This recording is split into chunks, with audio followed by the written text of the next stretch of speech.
Hi everyone, అందరికైతే good evening. ఇక half day schools అయితే స్టార్ట్ అయిపోయినాయి కదా అండి. ఇక మార్నింగ్ లేవడం అయితే స్టార్ట్ అయిపోతుంది. ఇక మా పిల్లలకైతే 7:20 వరకు అయితే స్కూల్లో అయితే ఉండేయాలి. ఇక వాళ్ళు వెళ్ళిపోయినాకనైతే ఫస్ట్ అయితే ఉప్మా అయితే టిఫిన్ అయితే చేశాను. పిల్లలు కూడా తినేసి వెళ్ళిపోయారు.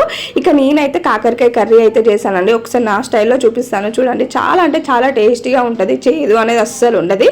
నేను ఫస్ట్ చూపించడం మర్చిపోయినాను. ఇక మళ్ళీ కర్రీ చేసినాక చూపిస్తే బాగుంటుంది కదా అనేసి చూపించాను.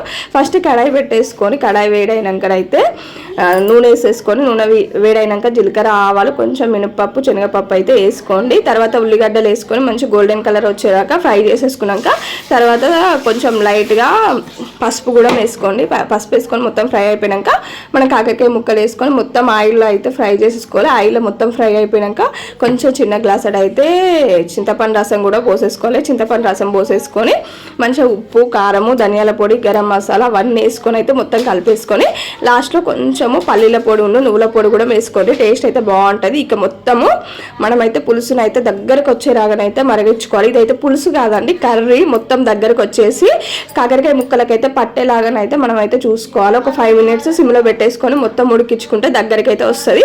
ఇలా ఆయిల్ పైకి వచ్చేసినాక కర్రీ అయితే మనకు ఆల్మోస్ట్ అయితే రెడీ అయిపోయినట్టు. ఒకసారి ఇలా ట్రై చేయండి. ట్రై చేసి ఎలా వచ్చిందో కామెంట్ చేయండి.